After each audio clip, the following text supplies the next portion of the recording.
दोस्तों, super TET के लिए पर्यावरण और सामान्य ज्ञान वाला जो खंड है उसके 4 पार्ट्स हैं। भूगोल, इतिहास, नागरिक शास्त्र और अर्थव्यवस्था।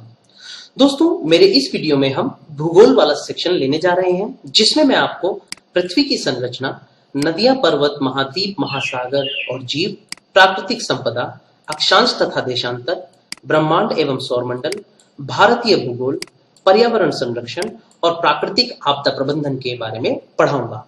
लेकिन दोस्तों, मेरा जो ये वीडियो है ये पहला चैप्टर यानी पृथ्वी की संरचना को लेकर है। ठीक है दोस्तों, और पृथ्वी की संरचना में मैं जो आपको टॉपिक्स पढ़ाने जा रहा हूं वो है पृथ्वी की आंतरिक संरचना, भूपटल पर परिवर्तन लाने वाले बल, मोड़, भ्रंश, चट्टाने, ज्वालामुखी, भूकंप, पर्वत, पठार, मैदान और बहिर्जात बल और उनसे निर्मित होने वाली स्थलाकृतियां। दोस्तों, अब जैसे कि हम पृथ्वी की संरचना के बारे में पढ़ेंगे तो ये जरूरी हो जाता है कि हम पृथ्वी की सामान्य जानकारी ले लेते हैं।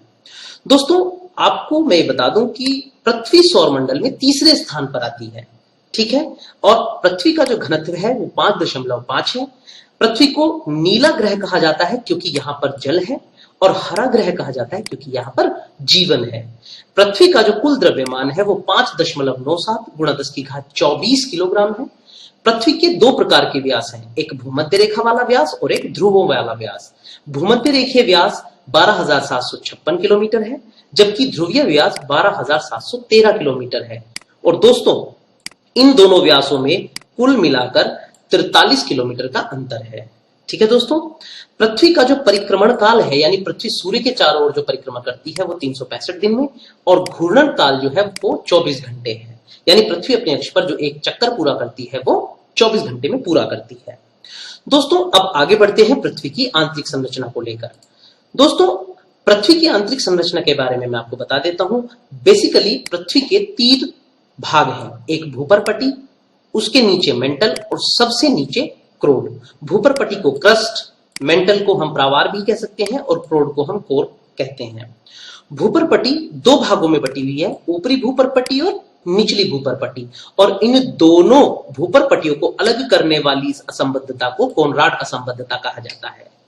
अब भूपरपटी के बाद नंबर आता है मेंटल का, लेकिन भूपरपटी और मेंटल को जो असंबद्धता अलग करती है वो मोहो असंबद्धता है। ठीक है दोस्तों, इसके बाद मेंटल खुद 2 भागों में बटी है, ऊपरी मेंटल और निचली मेंटल। मेंटल के बाद क्रोड आ जाती है। अब मेंटल और क्रोड को अलग करने वाली जो असंबद्धता है दोस्तों, उसे हम गुटेनबर्ग असंबद्धता कहते हैं। ठीक है, अब कोर की अगर हम बात करते हैं तो कोर खुद 2 भागों में बटी है, एक बाह्य कोर और फिर आंतरिक कोर, और इन दोनों कोर को अलग करने वाली जो संबद्धता है उसे लेहमन असंबद्धता कहते हैं। दोस्तों, यहां जानना एक बहुत महत्वपूर्ण है। मैं आपको ये चीज बता दूं, जो बाह्य क्रोड है वो सॉलिड है यानी कि ठोस अवस्था में है, और आंतरिक क्रोड द्रव अवस्था में यानी लिक्विड फॉर्म में है। ठीक है दोस्तों, इसके बाद हम आगे की बात करते हैं। दोस्तों, भूपरपटी को सियाल के नाम से भी जाना जाता है। सियाल का मतलब यहां पर क्या होता है, SI यानी सिलिका और AL यानी कि एल्यूमिनियम। ठीक है दोस्तों, इसके बाद अगर मैं मेंटल की बात करता हूं तो मेंटल को सीमा के नाम से जाना जाता है। सीमा मतलब SI सिलिका और Ma मतलब मैग्नीशियम। ठीक है दोस्तों, अब यहां पर एक महत्वपूर्ण प्रश्न ये आता है कि मेंटल पृथ्वी के कुल आयतन का कितना है और द्रव्यमान का कितना है। दोस्तों, पृथ्वी के कुल आयतन का 83% भाग मेंटल में है और पृथ्वी के कुल द्रव्यमान का 68% भाग मेंटल में है। इसके अलावा कोर की अगर हम बात करते हैं तो कोर को निफे कहा जाता है। Ni मतलब निकिल, Fe मतलब आयरन। ठीक है, और कोर का जो आयतन है वो पृथ्वी के कुल आयतन का 17% है, और कोर का जो द्रव्यमान है पृथ्वी के कुल द्रव्यमान का 32% है। ठीक है दोस्तों, अब बात आती है पृथ्वी पर जो हम पर्वत देखते हैं, हम पठार देखते हैं, हम घाटियां देखते हैं, वो सब कैसे आई। दोस्तों, असल में पृथ्वी पर जितनी भी संरचनाएं बनी हैं, पठार, पहाड़ियां, इन सब पर जो महत्वपूर्ण कारक है बनाने वाला वो पृथ्वी के ऊपर कार्य करने वाले बल हैं। ये बल 2 प्रकार के होते हैं, अंतर्जात बल और बहिर्जात बल। अंतर्जात मतलब जो धरती के अंदर पैदा होते हैं, और बहिर्जात बल जो धरती के ऊपरी सतह पर कार्य करते हैं। अंतर्जात बल दोस्तों 2 प्रकार के होते हैं, आकस्मिक बल और पटल विरूपणी बल। आकस्मिक बल का मतलब दोस्तों क्या होता है? आकस्मिक बल वो बल होते हैं जो तुरंत आते हैं, अपना प्रभाव दिखाकर चले जाते हैं। ठीक है, अब जैसे कि मैं आपको बता दूं, आकस्मिक बल की अगर मैं बात करता हूं तो ज्वालामुखी, भूकंप और भूस्खलन। आप जानते भी होंगे भूकंप तुरंत आता है और अपना प्रभाव दिखाकर चला जाता है। भूस्खलन माने पहाड़ों से पत्थरों आदि का गिरना, तुरंत परिवर्तन होता है, तुरंत इसका प्रभाव दिखाई दे जाता है। ठीक है दोस्तों, पटल विरूपणी बल जो होते हैं दोस्तों, ये बल जो होते हैं ये बहुत लंबे समय तक कार्य करते हैं, यानी कि एक आदमी की पूरी जिंदगी भी कम पड़ जाएगी इनके प्रभावों को देखने के लिए। जैसे कि ये दो प्रकार के हैं, महाद्वीपीय जनक बल और पर्वत निर्माणकारी बल। अब दोस्तों मैं आपको एक बात बता दूं, महाद्वीपीय जनक बल का मतलब है जो महाद्वीपों का या तो निर्माण करते हैं या उनका विनाश करते हैं। ठीक है, ऊपरी मुखी बल, ऊपरी मुखी बल का मतलब है जब धरती ऊपर की ओर उठे और उससे महाद्वीपों का निर्माण होता है। अधोमुखी बल का मतलब है जब धरती नीचे की ओर चली जाए और समुद्र वगैरह में डूब जाए और धरती का विनाश हो जाए। तो यानी ये बल जो है महाद्वीपीय जनक बल, ये लंबवत कार्य करता है, या तो ऊपर उठेगा या तो नीचे जाएगा। ठीक है दोस्तों, अब बात करते हैं पर्वत निर्माणकारी बलों की। ये आपको ध्यान रखना है, पर्वत का निर्माण भी शायद हम अपने पूरे जीवन काल में ना देख पाए एक पर्वत को बनते हुए। ये बहुत धीरे धीरे चलने वाली प्रक्रियाएं हैं दोस्तों। ठीक है, और आप खुद ही जानते हैं पृथ्वी अरबों साल से चली आ रही है और निरंतर बनती ही जा रही है, कभी कुछ बनता है कुछ बिगड़ता है। तो एक आदमी के जीवन काल में सारी संरचनाएं देखना, इनके निर्माण को देखना पॉसिबल है ही नहीं। दोस्तों अब पर्वत निर्माणकारी बल की अगर मैं बात करूं तो ये बल ऐसे हैं जो क्षैतिज रूप से कार्य करते हैं। ध्यान रखना है, जो बल एक दूसरे के विपरीत जाएं उनको हम कहते हैं तनाव मूलक बल।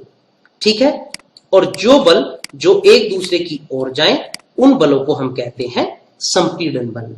ठीक है, अब जाहिर सी बात है जब तनाव आता है तो कोई चीज टूटती है, तो यानी धरती में अगर कोई दरार पड़े, चटकन पड़े या भ्रंश पड़े तो वो किसके कारण होगा? तनाव के कारण होगा, यानी तनाव मूलक बलों के कारण होगा।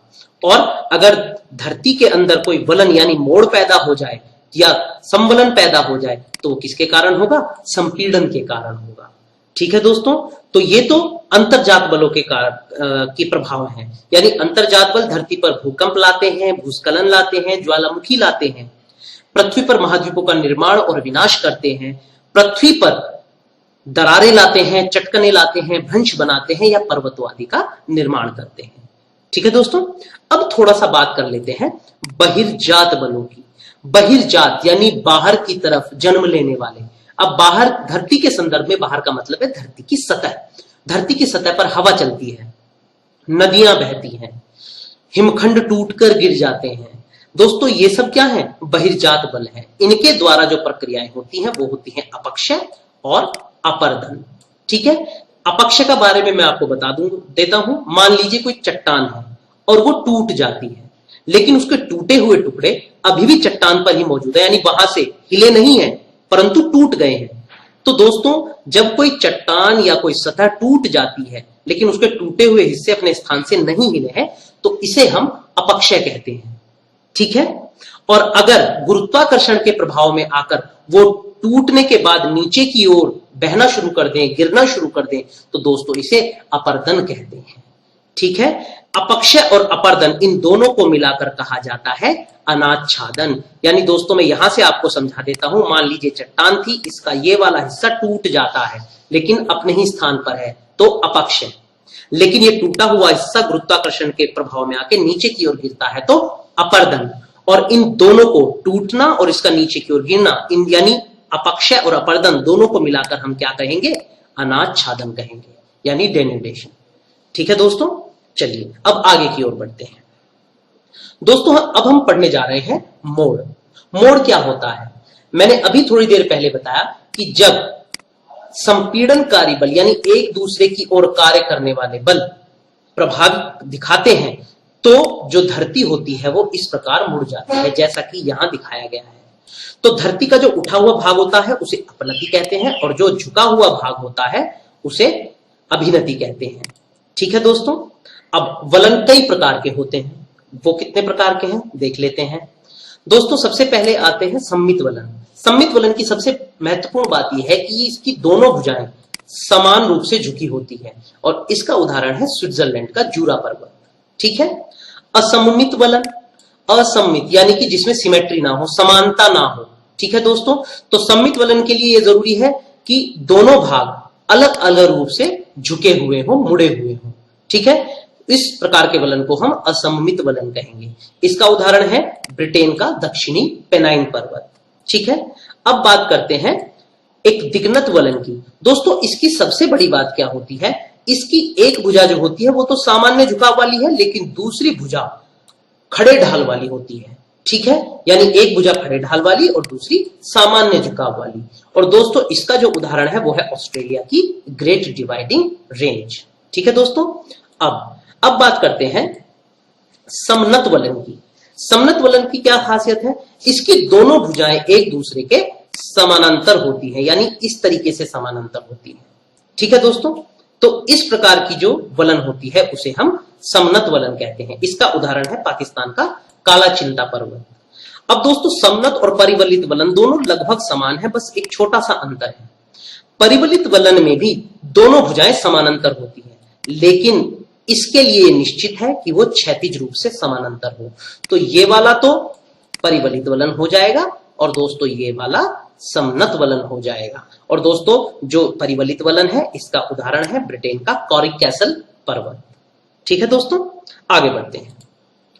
दोस्तों अब इसके अलावा एक बाह्य उत्क्रम वलन भी होता है। ठीक है, होता क्या है, मान लीजिए संपीड़न बल कार्य कर रहे हैं और एक ये चट्टान थी, ये चट्टान मुड़ती है और मुड़ने के कारण ऐसा होता है कि इसका एक भाग टूट जाता है और उठकर दूसरे वाले भाग के ऊपर चढ़ जाता है। तो इस प्रकार के वलन को हम क्या कहते हैं, बाह्य उत्क्रम वलन। यानी कि संपीड़न इतना ज्यादा हो जाता है कि एक खंड टूटकर दूसरे खंड पर चढ़ जाता है। और इसका उदाहरण है पीर पंजाल श्रेणी जो कि जम्मू कश्मीर में है। इसके अलावा दोस्तों बात आती है पंखा वलन की। पंखा वलन यानी कि फैन फोल्ड। अब हम सभी ने पंखा देखा है, जनरली हमारे घरों में अगर हम हाथ के पंखे की बात करते हैं तो हाथ का पंखा कुछ इस प्रकार का होता है। ठीक है ना दोस्तों, तो पंखा वलन भी क्या होता है, इसमें जो बल लग रहा है उसकी तीव्रताएं अलग अलग हैं। अलग अलग तीव्रता के कारण जो हमारा मोड़ है वो कैसा रूप ले लेता है, पंखे के तरीके का रूप ले लेता है। तो आप ये देख रहे हैं लेटा हुआ पंखा टाइप है। ठीक है दोस्तों, ये इस तरीके से इसलिए है क्योंकि बल इस तरीके से कार्य कर रहे हैं, तो जाहिर सी बात है चट्टान इस तरीके से ही मुड़ेगी।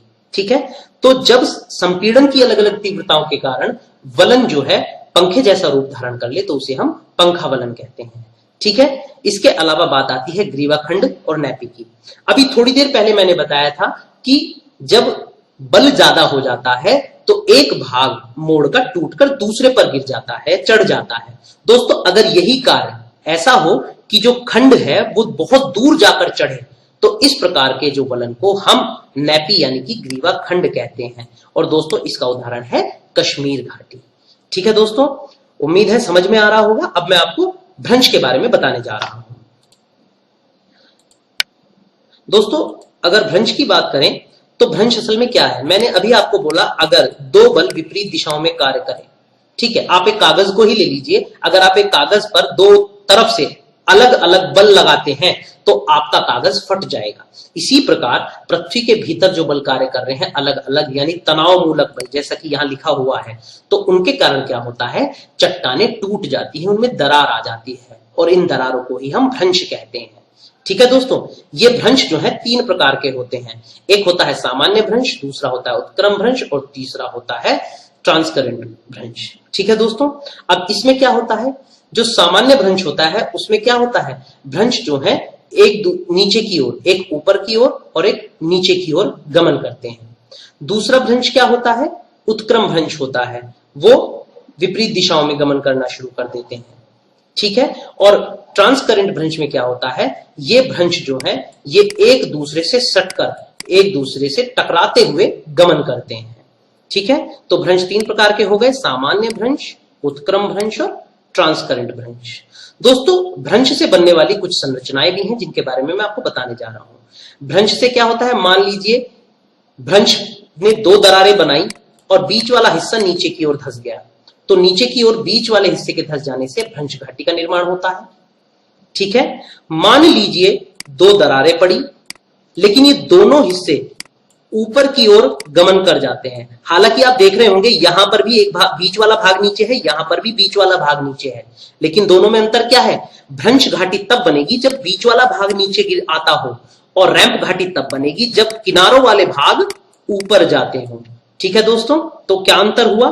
भ्रंश घाटी तब बनती है जब दो दरारों के बीच का भाग नीचे गिरता हो, और रैंप घाटी तब बनती है जब दरारों के दोनों ओर वाले भाग ऊपर उठते हो।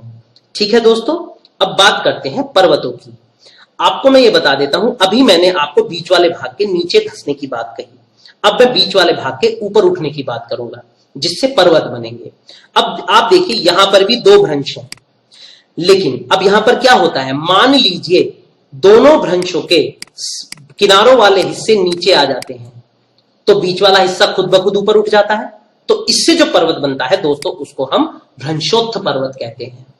ठीक है, लेकिन अगर ऐसा हो कि ये दोनों जो भ्रंश हैं, इन दोनों भ्रंशों के बीच वाला भाग ऊपर उठ जाए, तो इससे जो पर्वत बनेगा उसे हम हॉर्स्ट पर्वत कहते हैं। ठीक है दोस्तों, यानी किनारों वाले भाग नीचे हो जाए तो भ्रंशोत्थ पर्वत, और बीच वाला भाग ऊपर उठ जाए तो हॉर्स्ट पर्वत। ठीक है दोस्तों, अब आगे की ओर बढ़ते हैं। अब दोस्तों चट्टानों की बात कर लेते हैं। दोस्तों असल में चट्टानें क्या होती हैं? चट्टानें वास्तव में खनिजों का एक संगम होती है, एक मिश्रण होती है। एक चट्टान में कई प्रकार के खनिज हो सकते हैं। ठीक है दोस्तों, अब चट्टानें बेसिकली तीन प्रकार की होती हैं: आग्नेय, परतदार अवसादी और कायांतरित और रूपांतरित। हमें यहां पर यह ध्यान देना है कि आग्नेय जो चट्टान है वो लावा और मैग्मा से बनती है, अवसादी चट्टान जो है पहले से बनी हुई चट्टानों के टूटने से बनती है, और कायांतरित और रूपांतरित चट्टानें, ये जो पहले मैंने दो चट्टानें बताई हैं, इन दो चट्टानों पर जब ताप और दाब का प्रभाव पड़ता है, तब उससे जो नई चट्टान बनती है, उन चट्टानों को हम कायांतरित चट्टान कहते हैं। अब थोड़ा सा इनके बारे में डिटेल में पढ़ लेते हैं। दोस्तों जहां तक आग्नेय चट्टान की बात है, उसके लिए हमारे लिए जानना जरूरी है लावा किसे कहते हैं, मैग्मा किसे कहते हैं। दोस्तों ये हमारी धरती है, इस धरती के अंदर पिघली हुई चट्टानें हैं। ठीक है, और कभी कभी ये पिघली हुई चट्टानें धरती के बाहर आ जाती हैं। हमें ये चीज ध्यान रखनी है कि मैग्मा क्या है और लावा क्या है।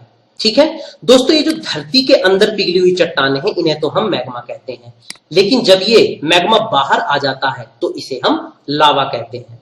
यानी लावा और मैग्मा है पिघली चट्टान, परंतु धरती के अंदर है तो मैग्मा, धरती के बाहर है तो लावा। ठीक है, अब धरती के भीतर मैग्मा से जो चट्टानें बनती हैं उन्हें हम कहते हैं आंतरिक आग्नेय चट्टान। धरती के ऊपर लावा से जो चट्टानें बनती हैं उन्हें हम कहते हैं बाह्य आग्नेय चट्टान। ठीक है, और चूंकि इनका तापमान बहुत ज्यादा होता है तो इनके अंदर कोई भी जीवाश्म उपस्थित नहीं होता है, वो सब कुछ जलकर नष्ट हो जाता है। ठीक है दोस्तों, और इसके उदाहरण है ग्रेनाइट और गैब्रो। ठीक है, ग्रेनाइट वगैरह का इस्तेमाल घरों में भी किया जाता है फर्श वगैरह बनाने के लिए। ठीक है दोस्तों, अब अगर हम परतदार चट्टानों की बात करते हैं, तो जो पुरानी चट्टानें हैं उनमें टूट फूट होने से जो चट्टानें बनती हैं, ठीक है, उनको हम कहते हैं परतदार चट्टान। आपको मैं बता दूं, हमारी पृथ्वी पर लगभग 75% यानी 75% जो भाग है वो इन्हीं चट्टानों से बना हुआ है। ठीक है, अब दूसरा बिंदु इसका महत्वपूर्ण है। दोस्तों कोई चट्टान टूट गई, वो टूटने से एक लेयर बन गई यानी एक परत बन गई। अब कोई जीव मर गए, वो उसके ऊपर उनकी अवशेष पड़े हैं। फिर से कुछ चट्टानों में टूट हुई, फिर दूसरी परत आ गई। तो दोस्तों होता क्या है, अलग अलग परतों के बीच में जीवों के जीवाश्म उपस्थित होते हैं, तो इस कारण जो ये चट्टानें होती हैं इनमें जीवाश्मों की भी उपस्थिति होती है। ठीक है, चूंकि जीवाश्म उपस्थित है और सभी जीवों का निर्माण कार्बन से हुआ है, तो इन चट्टानों को हम कार्बनिक चट्टान भी कहते हैं, और इनके जो उदाहरण है वो है चूना पत्थर और बालू पत्थर। ठीक है दोस्तों, अब आगे बढ़ते हैं। कायांतरित और रूपांतरित चट्टानों के बारे में मैंने आपको बताया है कि आग्नेय और अवसादी चट्टानों पर जब ताप और दाब का प्रभाव पड़ता है तो इससे जो चट्टानें बनती हैं उन्हें हम कायांतरित या रूपांतरित चट्टान कहते हैं। ठीक है दोस्तों, शैल से जो कायांतरित चट्टान बनेगी वो स्लेट है, चूना पत्थर से संगमरमर बनता है, चॉक डोलोमाइट से संगमरमर बनता है, बालू का पत्थर से क्वार्ट्जाइट बनता है, ग्रेनाइट से नीस बनता है, बेसाल्ट से एम्फिबोलाइट बनता है, और सिस्ट भी बेसाल्ट से ही बनता है। ठीक है दोस्तों, तो ये बात हुई चट्टानों की। अब हम बात करते हैं ज्वालामुखी की। दोस्तों ज्वालामुखी जो है वो असल में क्या होता है, दोस्तों धरती के अंदर मैग्मा है और वो जिस माध्यम से बाहर निकलकर आता है लावा के रूप में, उसे हम ज्वालामुखी कहते हैं। ठीक है, ज्वालामुखी 3 प्रकार के होते हैं, सक्रिय ज्वालामुखी, सुसुप्त ज्वालामुखी और मृत ज्वालामुखी। अब सक्रिय ज्वालामुखी किसे कहते हैं? दोस्तों, सक्रिय ज्वालामुखी वो ज्वालामुखी होता है जो बार बार फटता रहता है। ठीक है, निरंतर किसी भी टाइम पे वो फट सकता है। और इसके उदाहरण है हवाई द्वीप पर उपस्थित मोना लोआ, इटली का एटना ज्वालामुखी, लेपारी ये भी इटली में ही पड़ता है उसके पास यानी भूमध्य सागर में, स्ट्रोम्बोली ज्वालामुखी, और इक्वेडोर दक्षिण अमेरिका का कोटोपैक्सी ज्वालामुखी। सुसुप्त ज्वालामुखी वो ज्वालामुखी होता है जो काफी समय से फटा नहीं है, लेकिन आगे आने वाले टाइम में वो फट सकता है, यानी उसकी कोई गारंटी नहीं है कि वो नहीं फटेगा, वो कभी भी फट सकता है। ठीक है, इसके उदाहरण क्या है? इटली का विसुवियस ज्वालामुखी, जापान का फ्यूजियामा ज्वालामुखी, भारत के अंडमान निकोबार के पास नारकोंडम ज्वालामुखी और इंडोनेशिया का क्राकाटाओ ज्वालामुखी। दोस्तों, मृत ज्वालामुखी वो ज्वालामुखी होता है जो ना तो काफी सालों का मतलब यहां 100 साल 1000 साल भी हो सकते हैं दोस्तों। ठीक है, जो काफी सालों से ना तो फटा है और जिसके आगे फटने की भी उम्मीद लगभग नहीं है। ठीक है, और इसका उदाहरण है बर्मा का पोपा ज्वालामुखी, तंजानिया का यानी अफ्रीका का किलिमंजारो, दक्षिण अमेरिका का चिम्बोराजो और ईरान एशिया में कोह सुल्तान ज्वालामुखी। दोस्तों, मैं आपको बता देता हूं एक बात, हालांकि ज्वालामुखी सक्रिय, सुसुप्त और मृत 3 प्रकार के होते हैं, और मैंने ये भी बता दिया है कि मृत ज्वालामुखी के आगे फटने की कोई उम्मीद नहीं है, लेकिन दोस्तों धरती के भीतर क्या चलता है इसके बारे में ज्यादा कुछ नहीं बताया जा सकता है, तो ये कहना भी निश्चित नहीं होगा कि कोई ज्वालामुखी फटेगा भी या नहीं, या ये ज्वालामुखी कब फटेगा। ठीक है दोस्तों, तो दोस्तों मेरा आज का लेक्चर ये था। उम्मीद करता हूं आपको जो मैंने पढ़ाया है वो समझ में आया होगा और आप लोगों ने नोट्स भी बनाए होंगे। ठीक है दोस्तों, फिर दोबारा मिलते हैं। बहुत बहुत धन्यवाद।